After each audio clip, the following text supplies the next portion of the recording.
Iran की जहां capacity America 2000 kilometre ही नापता रह गया, 5000 किलोमीटर दूर जो इसने मिसाइल फेंक कर मारी है, इससे एक चिंता की लहर उठी है कि जिन बेसिस को ग्रीस के पास अमेरिका सोचा बैठा था कि सुरक्षित हैं, क्या अब उसे उनकी सुरक्षा बढ़ानी पड़ेगी। चर्चा जबरदस्त है, लेकिन यह अचानक हुआ या इसके पीछे कोई प्रोवोकेशन था। इतने दिन से डियागो गार्सिया निशाना क्यों नहीं बना, तो उसका कारण है कीर स्टारमर, क्योंकि हाल ही में यूके की तरफ से कहा गया कि वो यूएस को डियागो गार्सिया यूज करने की इजाजत देता है। इधर इजाजत हुई, दूसरे दिन धमाका।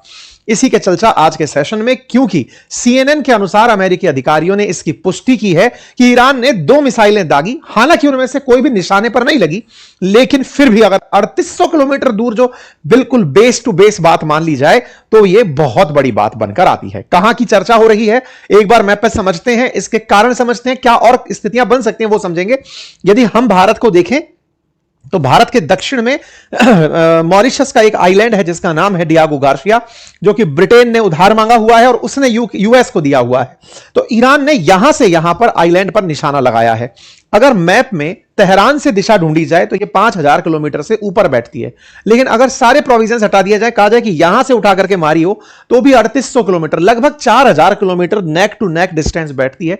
इन्होंने इतनी दूर की मिसाइल चला दी। यह अमेरिकी अखबार ने हेडलाइन बनाई है कि ईरान ने टारगेट किया Diego Garcia base with ballistic missile. Sir, ऐसा इसमें कौन सी बड़ी बात है? बड़ी बात यह है कि अब तक तमाम खुफिया एजेंसी, अमेरिका हो या फिर इजराइल की हो, वो 2000 किलोमीटर ही इनकी अधिकतम क्षमता जानते थे और मानते थे, लेकिन इन्होंने 4000 किलोमीटर दूर अगर सच में मिसाइल चला दी है तो यह अपने आप में एक बड़ी खबर बनती है।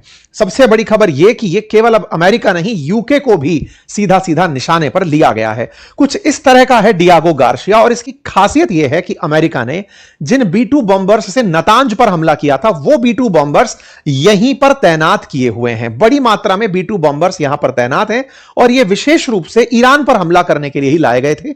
दुनिया में B-2 बॉम्बर्स को 6th जनरेशन फाइटर जेट के तरीके से अमेरिका प्रेजेंट करता है।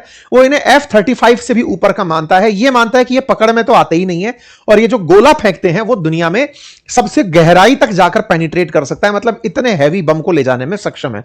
ऐसे में इस जगह जहां B-2 बॉम्बर खड़ा है, जिसे उड़ते निशाना ना बनाया जा सके लेकिन खड़े को निशाना बना दिया गया हो, तो यह एक बड़ी चर्चा का विषय हो सकता है। हालांकि अभी निशाना बनाने की बात नहीं है, इस बेस को निशाना बनाने की हेडलाइन बन रही है। कुछ इस तरह से यहां पर युद्धपोत तैनात रहते हैं, वॉरशिप तैनात रहते हैं, और कुछ इस तरह से यहां पर फाइटर जेट्स और B-2 स्प्लिट तैनात दिखाई सैटेलाइट में देती है।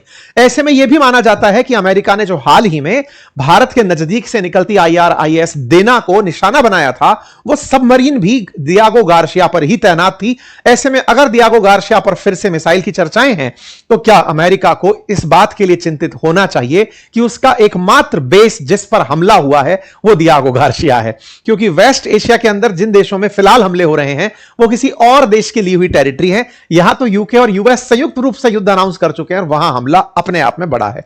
हालांकि डियागो गार्सिया का विवाद लंबा पुराना है, आपको कई बार हमने सेशन के अंदर जिक्र भी किया है।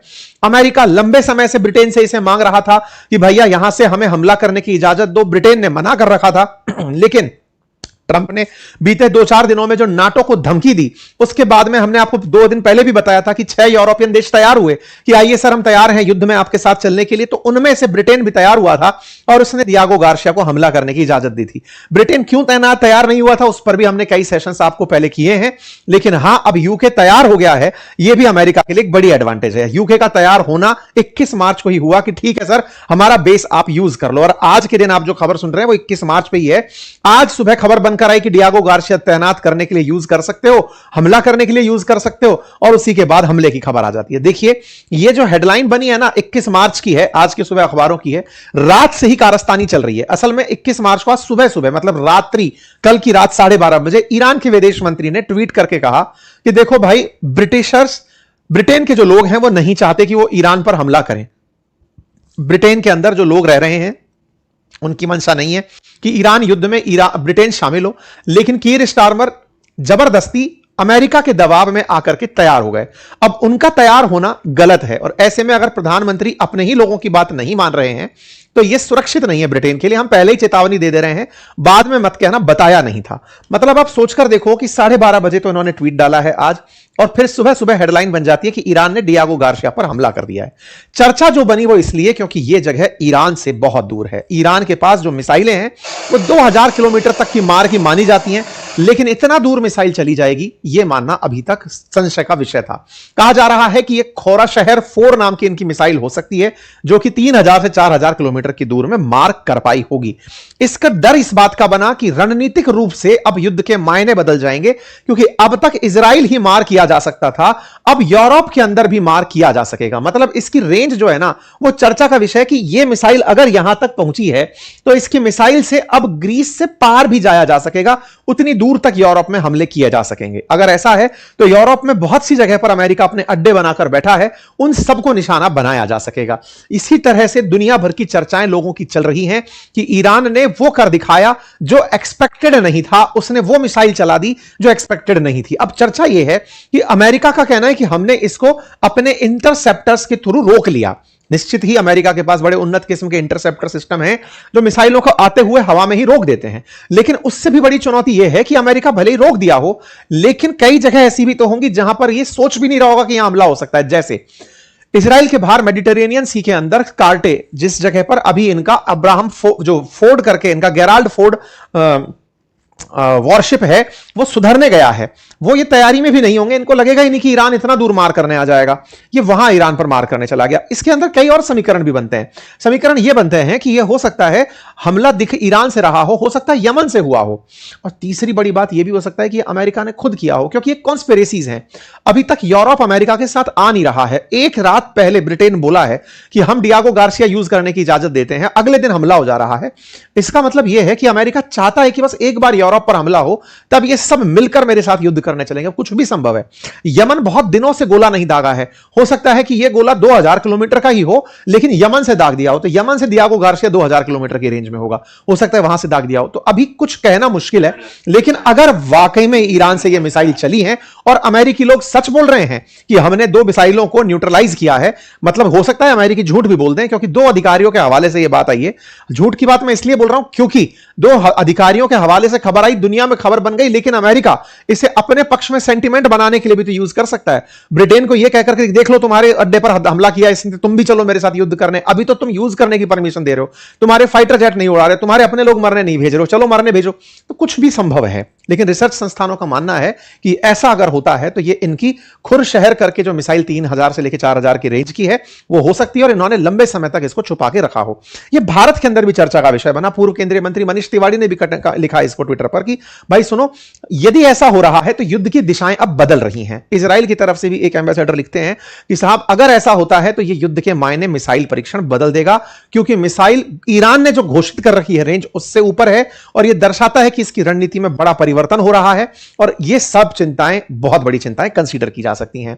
बात हो खुमैनी की, जिस समय से B2 बॉम्बर्स की बातें की जा रही हैं कि ऑपरेशन मिडनाइट हैमर से अमेरिका ने सारे काम किए थे, वो B2 मिडनाइट हैमर असल में तैनात 2 अप्रैल को अमेरिका ने यहां किया था, और उससे 2 दिन बाद ही ईरान ने 2025 में एक वीडियो शेयर करते हुए कहा था कि हम इसको निशाना बना सकते हैं। तो आज वो पुराना वीडियो फिर से रिसरफेस हो रहा है। 7 अप्रैल 2025 को IRGC का दिखाया हुआ वो वीडियो, जिसमें वो B2 बॉम्बर्स को निशाना बनाने की दावे कर रहे थे। आज वो वीडियो फिर से सरफेस हुआ कि ये लोग तो पहले ही कह चुके थे कि हम इसे निशाना बनाएंगे। खैर, इन सब बातों से एक चीज तो स्पष्ट है कि ईरान का मिसाइल का जो असलहा है वो अभी तक खत्म नहीं हुआ है। अमेरिका ने यह जरूर सोच लिया कि इन्होंने इसकी मिसाइल क्षमता को न्यूट्रलाइज कर दिया, लेकिन ऐसा करके यह अपने आप में एक बड़ी चुनौती पेश कर दिया है। 4000 किलोमीटर की रेंज निश्चित ही संघर्ष को अब वैश्विक स्तर पर लेकर जाएगी। कई यूरोप के बड़े देश अब निशाने पर आ सकते हैं। इसका मतलब साफ है कि युद्ध का दायरा बढ़ सकता है, और बढ़ा तो अमेरिका के बाद यूरोप भी निशाने पर हो सकता है, और यूरोप निशाने पर होना युद्ध को व्यापक करेगा, और व्यापक होता युद्ध विश्व को, खाड़ी युद्ध को विश्व युद्ध की तरफ धकेल सकने की क्षमता रखता है। रही बात स्ट्रेट ऑफ हॉर्मुज की, तो स्ट्रेट ऑफ हॉर्मुज पर क्योंकि अभी हाइफा, इजराइल में हाइफा के पास जो गैराल आर फोर्ड था इनका, वो तो जहाज दूर चला गया है, वहीं दूसरा जहाज जो ऑलरेडी अब्राहम लिंकन खड़ा है गल्फ ऑफ ओमान में, उसकी मदद करने के लिए अभी त्रिपोली चल करके यूएस नेवी का जो वॉरशिप कैरियर है वो त्रिपोली चलते हुए आ रहा है और वो इस समय श्रीलंका पार कर रहा है। ये वही लोकेशन पार कर रहा है जहां IRIS देना पार किया था और वो डूब गया था। देना वाली जगह से त्रिपोली पार कर रहा है और ऐसे में डियागो गार्सिया पर निशाना बनाकर ईरान ने इस पूरे के पूरे त्रिपोली के मिशन को भी चिंता में डाल दिया है कि वो अमेरिका के साथ इस IRIS देना का बदला लेना चाहता है। अमेरिका ने जिस तरह अपनी सबमरीन से निशाना बनाया था, बिल्कुल वैसे ही अमेरिका को भी चुनौती दी जा सकती है। अब देखना होगा ईरान की थ्रेट्स में जो सबसे कम चीज जो निकली है अब तक, जो सबसे ईरान जहां नाकाबिल रहा है वो ये कि इन्होंने मिसाइल तो चलाई लेकिन इनइफेक्टिव चलाई। मिसाइलें चली तो सबसे ज्यादा पश्चिम एशिया के देश दुबई, UAE, सऊदी, ओमान, इन सबको नुकसान पहुंचाया, लेकिन इजराइल और अमेरिका के ऊपर कोई भी निर्णायक नुकसान पहुंचाने में ईरान की मिसाइलें फिलहाल नाकामयाब ही रहती दिखी हैं। देखना होगा कि यदि ये कुछ स्ट्रेटेजिकल मिसाइल यूज करते हैं, क्योंकि अमेरिका की तरफ से और इजराइल की तरफ से जो भी मिसाइलें चलाई गई वो इतनी प्रिसाइज थी कि घर पर मारा गया तो हम नहीं मरे, लारिजानी को मारा गया तो वो मरे, मतलब एग्जैक्ट लोकेशन पर चली हुई मिसाइलें थी। लेकिन ईरान की तरफ से चली हुई जो मिसाइलें हैं वो केवल पटाखों की तरह तमाशे कर रही हैं, टारगेट किलिंग तक नहीं कर पा रही हैं। इसका मतलब अभी इनका मिसाइल क्षमता उतनी ताकतवर भी नहीं है जितनी अमेरिका और इजराइल के पास है, लेकिन हां चुनौती तो पेश कर ही रहे हैं। जैसे कि जिस चैनल पर फिलहाल आप खबरें सुन रहे हैं, पढ़ रहे हैं, आपसे गुजारिश है कि इसे सब्सक्राइब करना ना भूलें, क्योंकि आप में से बहुत सारे साथियों ने इस चैनल को सब्सक्राइब नहीं किया हुआ है। आप सब्सक्राइब करते हैं तो हमारे साथ आपका जुड़ाव हमारे लिए एक ताकत के रूप में दिखाई पड़ता है।